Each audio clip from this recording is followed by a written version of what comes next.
Et ça, le rendez-vous des journées, c'était quelque chose de formidable.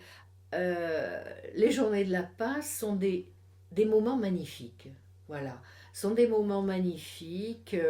On est là ensemble plusieurs jours. Quand je disais pour la première fois, quand j'ai assisté à des réunions de la paella en chair et en os, et là, la paella en chair, en os, en voix, et en voix de, disons, ces voix de tous les manuscrits qui sont déposés, qui sont mis en valeur à travers des thématiques.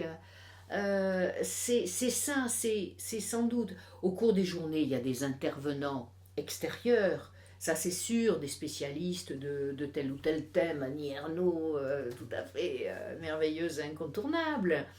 Mais il y a aussi des moments et que je trouve très très forts, très très forts, et qui sont les moments où toute une équipe va chercher à l'intérieur du fond des manuscrits et qui concernent le sujet principal qui est traité et nous donne à entendre des voix qui se seraient perdues. C'est là que l'APA a un rôle extraordinaire de conservation, certes, mais de rendre la vie de rendre la vie à ces écrits anonymes, anonymes ou pas, mais à ces écrits modestes, voilà, on peut dire, à ces écrits modestes et qui, sur une thématique, on va chercher des écrits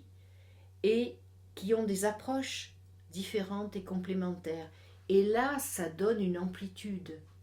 Ça donne une amplitude et ça donne une dimension qui n'est plus la dimension personnelle, individuelle, moi j'écris sur mon petit cahier, etc.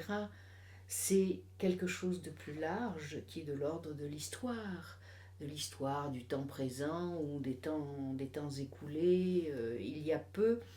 Et c'est ça, c'est redonner voix. Les journées de la Paz sont des moments magnifiques. On est là ensemble plusieurs jours. La paella en chair, en os, en voix. Ben, ça me rappelle un peu mes 68. C'est l'ouverture, ça parle. Lors des conférences, des débats, mais ça parle en prenant les repas. Ça parle à tous les moments. Assister à un même atelier, soit parce que on a assisté à la même euh, à un même atelier, donc on poursuit la réflexion.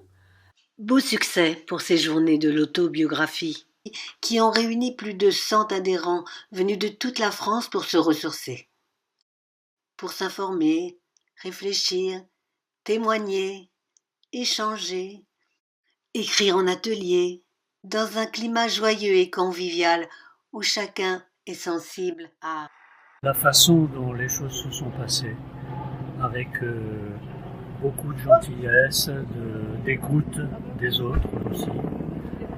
Et ça, c'est plus qu'appréciable.